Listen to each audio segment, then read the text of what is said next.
Hello again, welcome back to Asgard, and welcome back to Enigmatica to Expert.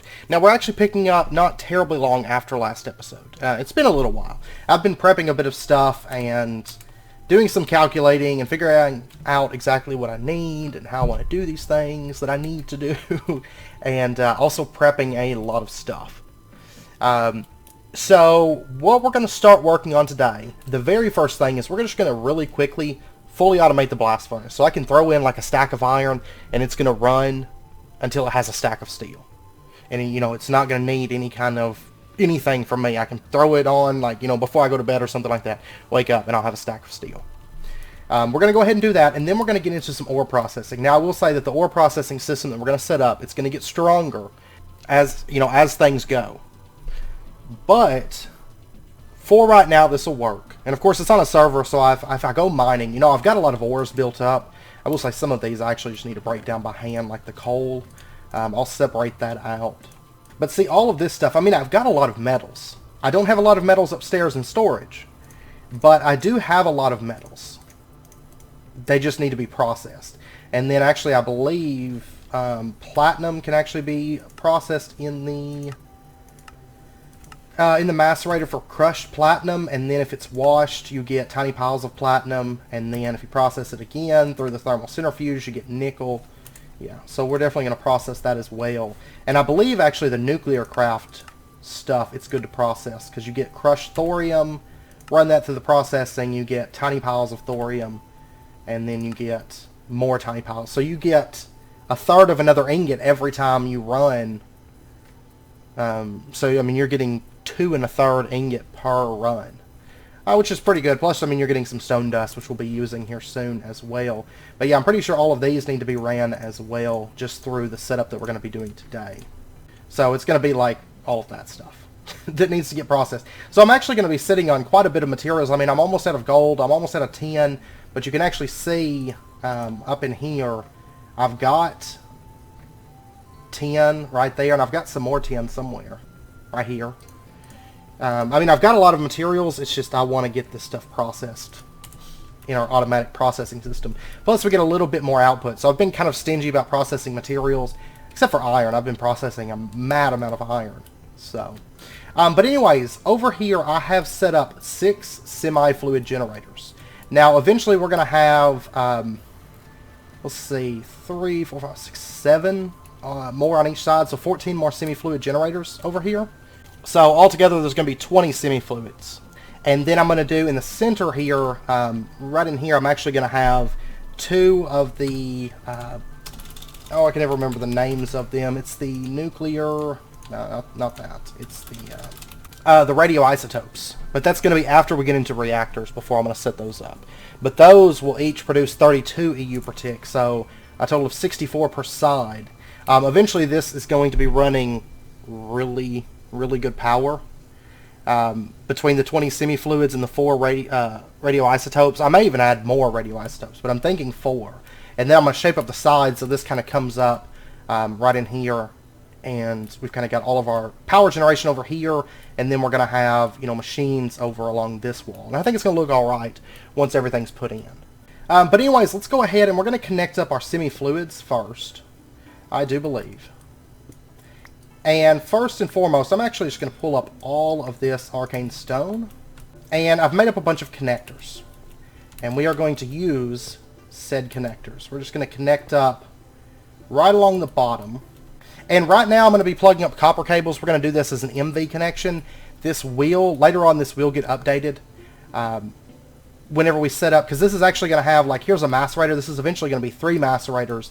We're going to do 6 ore washing plants. We're going to do 3 thermoelectric or thermal centrifuges, 3 of those, and then 3 electric furnaces. And then once I get the radioisotopes and stuff, I'll probably throw in some overclockers where needed.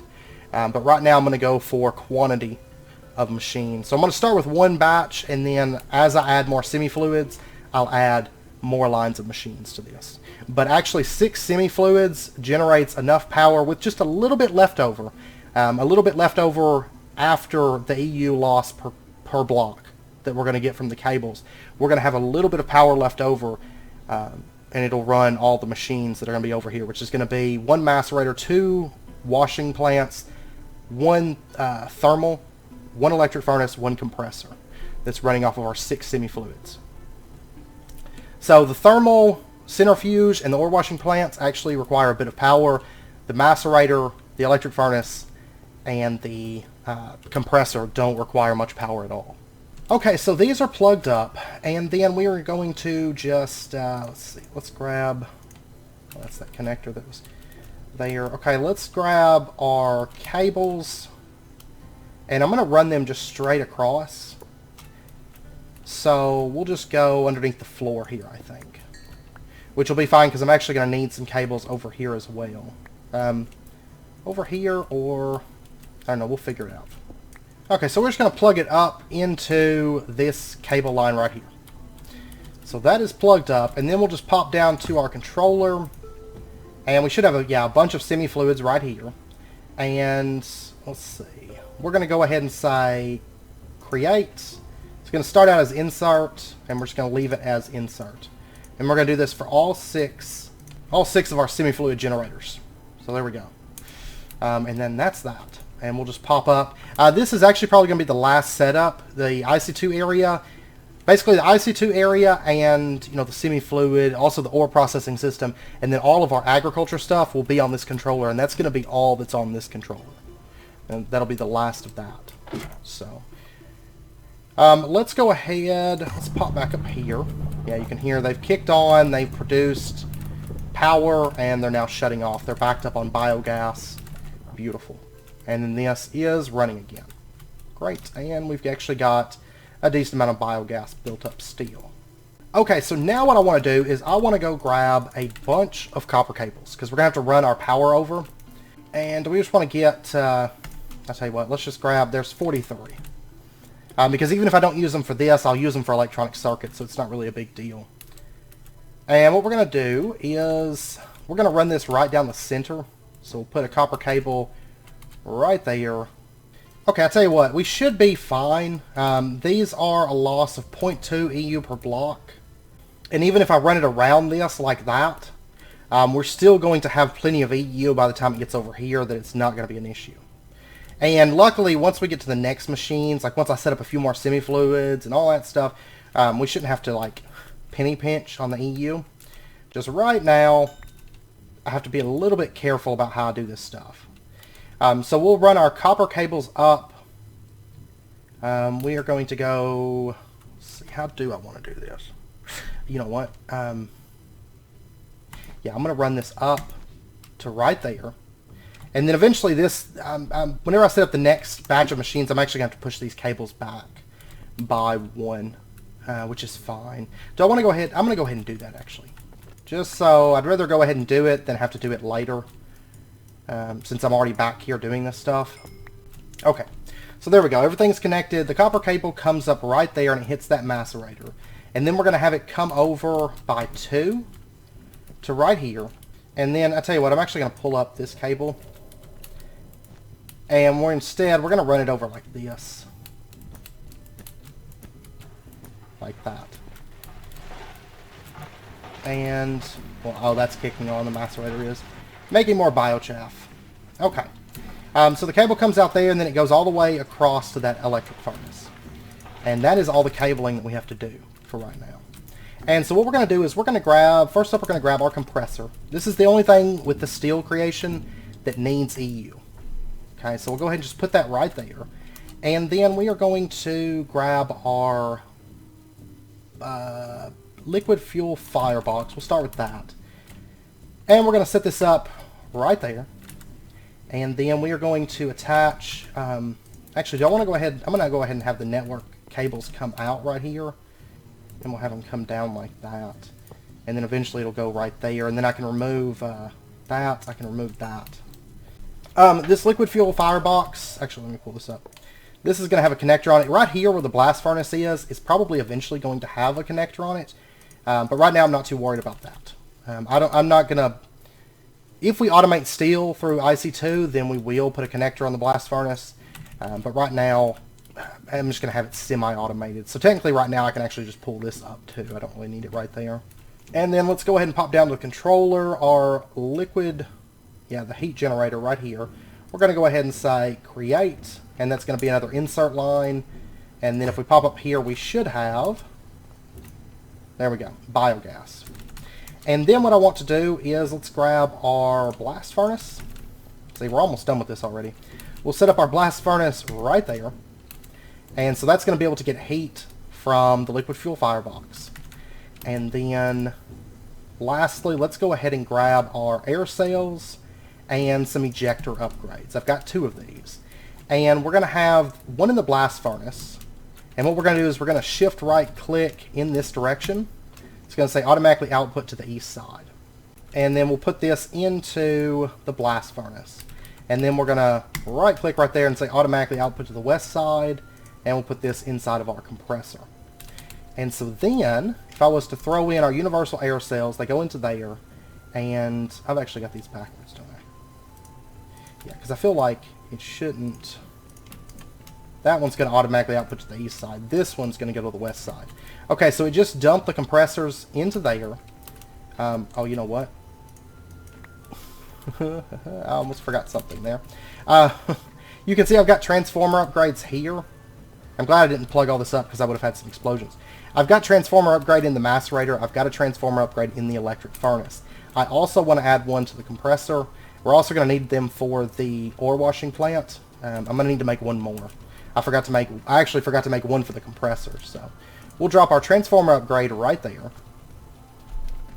And actually, let me go ahead and clip this power off, in fact, for right now. And that's so that whenever I come over here and I start plugging up the ore washing plants, I don't accidentally forget about it and blow stuff up. Because I would have totally blown something up right there. My compressor, of course, the compressor's cheap, but still. Alright, so we're just going to go ahead and just plug up that. Let's actually pull this off. That. Okay. And now if we pop over here and we take a look. Oh, I thought I was losing my mind. I didn't run this cable. One more over. There we go. To the compressor. And there we go. It's going to start running. It's going to start compressing our universal fluid cells. And it's going to send them back over to the blast furnace because of the ejector upgrade. So we give it just a second here. Power just made one. And it just dumped it over inside of here. Now we have 5,000 millibuckets. And it automatically just sent it right back over. Like if you watch, whenever this one finishes up, I mean, it's not super fast, but it's fast enough for the blast furnace. I mean, it's going to be able to run constantly. So watch this. See, it looks like it doesn't even move because it sends it over there and it dumps it and sends it right back just almost instantaneously. So then if I was to grab, let's see, let's pop up to storage. I did make a teleport up here just to make it a little bit faster. Okay, I've got 28 iron. Maybe I don't want to use all of it. We'll start with 14, and then once I get the ore processing system... I mean, that's what I'm saying. I'm doing terrible on resources, but it's because I'm waiting. I've been waiting for the ore washing plant. But we've pretty much got everything prepped now for that. So if I take and I throw some iron into the blast furnace, it's going to start heating up, and it's going to start making... Yeah, you can see the universal fluid cells are starting to back up into here. Now... It only has 4 fluid cells, but it's plenty, honestly. Because the reason I have 4 in there is just so that they stack up in the blast furnace. And I don't have... If you only have 1 fluid cell, it actually drains it 1 millibucket at a time. So I can't stack any more in there. So basically I've just got it in there so it just runs a little bit smoother. Is really all it is. So there we go. We're producing steel automatically. All we have to do is drop the iron in and pull the steel and slag out, and that's it. And if we want to connect it up to the system, all we have to do is put a connector there and say, pull out slag, pull out steel on the whitelist, and there we go. You know, it's going to pull out the steel and slag and send it wherever we're wanting it to go. And that's all there is to it. And so what I'm going to do is I'm going to have 2 more liquid fuel fireboxes, 2 more blast furnaces right here, producing steel. And I think it's actually going to be pretty decent steel generation, especially since it doesn't cost me, it literally costs me nothing. It costs me melon power and iron. Is all it costs me, and I'm getting slag. You know, I'm not having to use coal with the IC2 method, which is pretty nice, actually. You can't deny that's pretty nice. Not as fast as the arc furnace, but we don't need it as fast as the arc furnace right this second. So, okay, I noticed after a little while of running this blast furnace, this is a bit later. I mean, I've been setting up other things, and this is running, doing ores and all that stuff. But I noticed that the blast furnace was actually, with the ejector upgrade, it was actually taking the steel. And it was pushing the steel into the compressor, and it was just stopping everything from running. So instead, what we're going to do is we're going to take and... what did I do with it? Put it in here. Okay. We're going to take a flat transfer node and just right-click it onto our blast furnace. And then we're going to take a wrench and right-click that, and we're going to put a filter in here. This filter is set to universal fluid cells, so it can only export those. And then if I add the compressor down, and we put in the the transformer upgrade, we don't actually have to have that, but we will. If I upgrade the power, I may not end up upgrading the power, because I don't really have to. I was just thinking I kind of wanted like a big energy bank kind of over there, but at the same time I think this might be better to do, so I don't know. I may just pull the transformer upgrades and leave it as is, because it would save me on those. But anyways, we'll put the ejector upgrade back in there, we'll drop the universal fluid cells into there, and we'll let this thing run for just a second, and then it's going to send the items over there, and it gets dumped in there, and then it gets transferred back out. Okay, and it's set with the filter, it can only transfer the fluid cells. No more pushing steel out of there into the compressor. So I do think I'm gonna put a muffler over here because this place is noisy. Those semi-fluid generators constantly like creating like an EU and then stopping, just drives me insane. So I am probably gonna stick a muffler on there between the next episode and the following episode. So anyways, now our blast furnace will actually run properly. Okay, so that's done. I mean, the blast furnace is completed. So the next thing I want to do is, let's pop out our quest book here, and we're actually going to finish a few quests here today. If we take a look at the industrial craft, right here is a quest for the ore washing plant. Now, that is what we're going to make next. So right here, I've got some materials ready. Let's go ahead and grab those. And I know my inventory is a mess. That's part of IC2. It's actually extremely difficult to have a clean inventory. Like, I actually went and cleaned everything out. Like, you could see I did clean out, and I went and did a little bit of mining between episodes. But it is extremely difficult to have a clean inventory with IC2 because there's just so many little parts and pieces and ingots that you're always packing around, and it's very, very difficult. So let's go ahead and take a look at the ore washing plant. This right here. It's very, very simple. Iron plates, basic machine casings, some buckets, electronic circuits, and electric motors. Not expensive at this point. So we're going to go ahead and just pop out 2 of those. And give it a second. There we go. Quest complete. Ore washing plant. Honestly, right now the worst part is making semi-fluid generators because they require so much tin. And I did do a bit of mining. I've got over a stack of tin now. And once we start our ore processing system, I'll be able to expand a little bit easier, because I'm getting a little bit more metals per ore. So anyways, that quest is completed. Let's grab ourselves a loot chest, and we're going to cross our fingers for something IC2 related. That would be awesome. I really don't want anything silly. Now also, I really wish... I actually don't like loot chests and loot bags for quest rewards because I'd rather have something more personalized. I feel like loot chests and loot bags are kind of a cop-out. It's just like, I don't know what to do, so I'm just going to throw in loot chests. But let's cross our fingers. Maybe we'll get overclockers or transformer upgrades or something like that. No, we got 2 gun turrets from immersive engineering. Okay.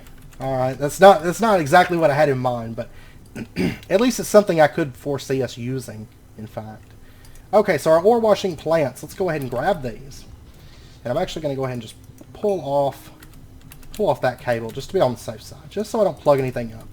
We're going to go ahead and run a cable over right there, and we're going to set up our ore washing plants. One right here, one right here. Oh, you know what though? I don't. Okay, I don't really actually have to have transformer upgrades in this because in my head I'm thinking that I do. Because, like, long-term, originally I was planning on putting a CESU over here, but I didn't. I didn't put a CESU. The reason being, these things each store 32,000. And across 6 semi-fluids, I feel like that's enough of a buffer right now. Eventually, we are going to put an MFE over here, and we're going to have it, it's going to be high-voltage power, so that way we can output 512. And we're going to have, some MFEs over here. But since we don't have that, these are still classified as LV power, even though they're running through the insulated copper. which of course is MV cable. So since I didn't put the CESU over here, I actually don't have to have the transformer upgrades. Because this is still, even though it's actually sending, 32, 60, 96 EU per tick, it's sending it in packets of 16 EU per tick. Which I believe is, yeah, it's the output for the semi-fluids. So I don't actually need transformer upgrades. I'm still going to put them in here, but I don't actually have to worry about crafting another transformer upgrade for this one, because it can run as is. And I can craft those transformer upgrades more at my leisure than, you know, having to craft those. So I'll go ahead and just plug this up, plug that up. And there we go. That's getting power. Wonderful. And then this has power as well. Awesome. What's nice is this is actually going to build up a bit of XP. Okay, so the ore washing plants have power. Now they're also going to require some water. And we're going to have, right here, we're going to have connectors. This connector is going to handle the macerator and the ore washing plant. This connector is going to handle the ore washing plant and the thermal centrifuge. And this connector is going to handle the electric furnace. And then what we'll do is, I'm going to go ahead and put a connector right there, a connector right there, and, well, nah, actually I'm going to wait. Because then I'm going to have to craft more connectors, and I'm already low on gold, and I'd rather not have to do that. So, yeah, I'm just going to leave that. We're going to do network cables for now, and then later on I'll change them to connectors. Whenever I set up the next, you know, the second batch of machines. That would make sense. That way I'm not out of more gold, because I'm already hurting for gold at the moment. I'd like to cut costs as best I can at the moment. Clip that cable, bring that down. There we go. So all of those are connected up with connectors. And then what we're going to do is we're going to set up a water line. And let me see. I've got, actually right back here, I've got this sink. And actually I think it's already got a connector on it. Yeah, it's got a connector. I have it disconnected. But what we're going to do is we're going to say you can connect on the north side. And then we're going to pop down to the controller. Because the sink doesn't really have a limit per se. It's more the limit of the extraction. So what we're going to do is we're going to say, where is that sink at? Right here is our sink. And I'm not using channel 6 and 5. And 3 and 4 as well. 3 and 4 is going to be our ore processing system. 5 and 6. Technically, I could filter the fluids on 7 and 8, you know, and say biogas goes here, water goes here. But I'm actually just going to make a separate line here, and we're going to say this is going to be fluid and create. And then this one here, well, actually, we'll just do this one here. That'll be good. So we're going to say channel 6 is going to insert extract water, and number of ticks for each operation 20 is fine. No minimum. Okay, fluid extraction, right? Yeah, we're gonna leave that as is. So extract extract from the sink, and then we're going to pop up here to the ore washing plants, and we're going to create, and it's going to be an insert line, and then right here create insert line. And then if we pop over to here, we take a look inside of here. There we go, it's building up on water. Not too bad. And I could say the time between operations, instead of being a second per, we could say 1 second, you know, or something like that. But honestly, it's going to be enough water, because these things aren't going to be like super crazy fast. It's going to be enough water coming in from that it could fill 6 ore washing plants and keep those filled, no problem. So that'll be good. And then the next thing we're going to do, now that that's set up, the next thing we're going to do is we're going to make ourselves a thermal centrifuge. Okay, so the thermal centrifuge, it requires some iron and advanced machine casing. I think this is actually our first Industrial Craft 2 machine that we've made that actually takes an advanced machine casing, right? I don't recall anything else. I mean, it's most of the more advanced machines that require it. We're going to set one of these up for our personal use before too long. We might actually set one up this episode, because there is a quest for it. And of course, we've been making harvesters, but I will say these are going to be a whole lot easier to craft here soon. Like a whole lot easier. But anyways, we are going to be making the thermal centrifuge. Now to do this we do need a mining laser, and there is a quest for this. It's fairly simple to make. It does require energy crystal, 4 advanced alloys, an advanced circuit, and a little bit of redstone. Now I have the energy crystal, I have the advanced alloys, of course I've got redstone. But what we need, I thought I made an extra circuit, but I guess I used it. So let me grab one of these guys, and I'll go ahead and grab the 2 redstone that we're going to need. And then to upgrade, actually we need a little bit more redstone, because this takes 4 redstone, 2 lapis, and 2 glowstone. Oh, my inventory is so awesome, but luckily crafting this is a lot of what's in my inventory. So advanced circuit, there's that. And then we can get our mining laser. There we go. And like I said, there is a quest for this, so POW, quest complete. And yeah, it does lead into that, I think. The mining laser has several different modes. We might end up making one of these for mining. The only thing is they tend to be kind of power hogs, and we have vein miner in this pack. So I don't know if we'll get into a mining laser or not. I do like the IC2 classic mining lasers quite a bit more than the IC2 experimental. Of course, this is IC2 experimental, and they're all right, but the classic ones are a bit better. All right, let's see what's in our loot chest. 16 mycelium. Cool. And then let's go ahead. Actually, let's go ahead and make the induction smelter. It's not expensive at all. I am going to have to make another advanced machine frame, but I do have an extra basic one right there. So it's, yeah, see, it's just electric furnace, 7 pieces of copper, and it's actually going to replace the electric furnace that we have over here. I'm just going to pull this one up. So we'll go ahead and pull out, well, let's actually just do that. And, oh, there we go. There's our extra transformer upgrade, because the induction furnace is actually a power tier 2. So I won't need a transformer for that. I will say over here, though, all of these machines need an additional transformer upgrade, and then the thermal is going to need one as well. So altogether, I'm going to need 5 more, and then it's going to result in me needing 9 transformer upgrades per layer of machines. But for now, this will be fine. That'll be alright. Look at that. It actually kind of looks pretty cool. It'll look better once we come through and facade it. So the IC2 facades, I have to wait a little bit because I want to do that on camera and show you how those work. The XNet ones I can do those off camera. That's not a problem. And I tell you what, since we have the materials on us at the moment and they're taking up space, let's go ahead and what else do I need for this? 2 coils and electric motor. I've got the 2 coils. I don't have the electric motor. I think it's still in here. Yeah, electric motor's still in there. Let's go ahead and get the thermal centrifuge, just so I can get all these materials out of my inventory. There we go. And you know, I've actually got most of the stuff that I need to make the advanced machine casing at this point. Like steel, I don't have any steel down here. I've got steel upstairs, though. Steel is becoming less and less of a concern, especially now that we have the blast furnace automated. Because what I'm going to do is I'm going to throw in like a stack at a time and just let it run. And just let it build up steel till we have just crazy amounts of steel. And the best part is we haven't even started immersive engineering yet. So once we start immersive engineering, we're just going to have like steel like right out the gate.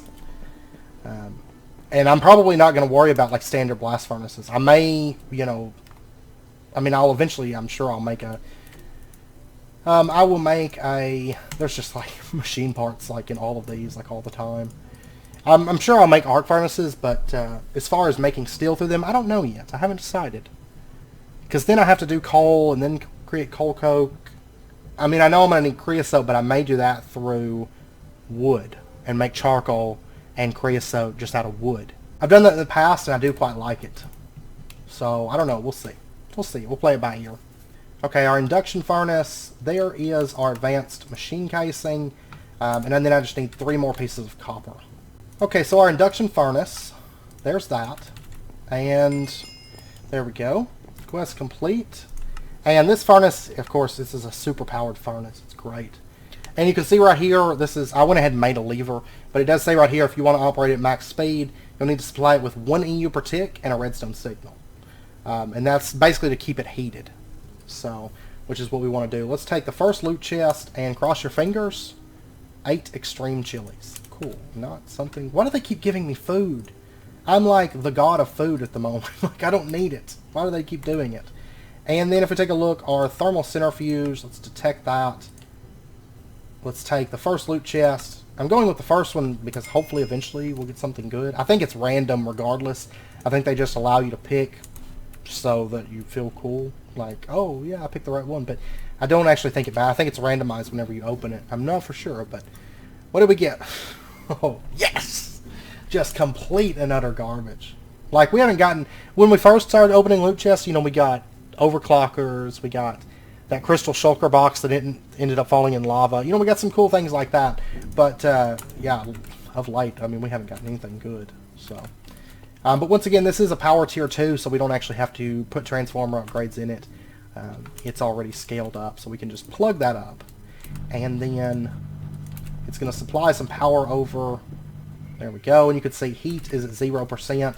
I could actually just pull this block up, because I think these work tables are probably going to stay here as like a testament to the times kind of a thing. So, right there is our induction furnace. So we're just going to put a lever on the bottom of this, hit it with some redstone, and this is going to start heating up slowly. It's not very fast. That's why we want to keep it turned on 24/7, because that's going to be our like manual furnace. Like whenever we need to smelt something, we go to the induction furnace. Because honestly, at this point in the pack, it's like unbeatable unless you get like an ultimate furnace or, you know, something like that from loot box. It's pretty much unbeatable once it's at full heat. Now, when it's not fully heated up, it's kind of, you know, whatever. But once it's fully heated up, it's great. I've been wanting to get one of those over here, but I didn't want to get it when it was lava-based power because it's on a server, so it would just like, you know, it would just like eat through my lava overnight at 1 EU per tick. But now that we have infinite power, basically, we might as well have one of these setting at full heat because it's only 1 EU per tick to upkeep it, really. So, and that little power line over there, this is producing 64 EU per tick, and we barely use any of that. Even with all the machines running at the same time, we barely use any of that. That's just kind of like our manual workshop. So, okay, so now we're going to take our thermal centrifuge, and we're going to plug this up. And all of our machines, all of our IC2 machines, will be plugged up. And there we go, it's getting power. And this thing does require it to be heated up before it can actually start running. Right now, of course, it's not, you know, it's not heated up, but whenever it gets items in it, then it can heat up. Okay. Alright, so now that all that's in place, there is one other machine that we're going to be using for this. And I was actually debating on how I wanted to do this in this pack, because normally I would use something like a packager, and then I would use the electronic. We're not actually going to be using it, because I think this is going to be just as well, better. Doesn't require any kind of EU or anything. But normally I would use the electric sorting machine because you can limit, you know, you want 4 of this item and only 4 of this item to go out. Then you can use the electric sorting machine. So it's not going to put out any items until it gets the specified number. And normally it's really good for handling, you know, when you have a little bit lower tech, it's really good for handling, you know, items and controlling the dust. Because whenever we start running all this stuff through the washing and the thermal centrifuge, we're going to have all kinds of dust coming in, right?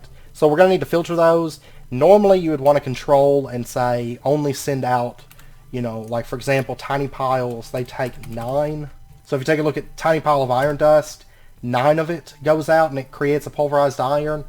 But we are going to be not using that. We're just going to have specified machines for each type. Because actually the electric sorter, I want to say it has 11 slots. Well, no, it has 11 inventory slots in it, and then each direction has, I think, 7 slots. And anyways, I did a little bit playing around, and I think what's going to be better for us, in fact, is we are going to make ourselves, because it's not expensive at least, we're going to make ourselves auto compressors from Compressor. It's just a little bit of iron and crafting tables. And there we go. There's 2 of those. And what we're going to do is we're going to use XNet to filter on each compressor. And each compressor has a total of 12 slots. So even if it had like 1 tiny pile of each of its types, we're going to have it filtered to handle 12 different things. And so it's going to compress those, you know, those 12 different things. And then, you know, for 2 blocks of iron, basically, I made 2 of them. So we're going to have 24 slots for dust, and then we can expand on it as time goes on. And I think that's going to work for us. So I'm going to put these down like we're going to set them up like right here. This is going to be our compression area. And then what we're going to do is we're going to pull up under the floor here, and we're going to put down some XNet connectors there, and then we're just going to run this back. And then we're just going to connect it up under the floor right there. So that's connected. And then there's one other thing that I'm going to need, because those require power, and they do require RF-based power. So what we're going to do is, of course, use a spectre coil. But the only thing is there's no real... I mean, you can use the compressor, but not all dust can be ran through the compressor. There's a cyclic compactor, but it doesn't have support for most of the dust in this pack. Because it does support like custom, mine tweaker recipes or craft tweaker recipes, but they're not implemented, so you can't really use dust through it. I was trying to use it and it just didn't work. Because originally that was my plan, was we were going to use the, what is it? Is it the compactor or like it's called? I think it's called the packager, right?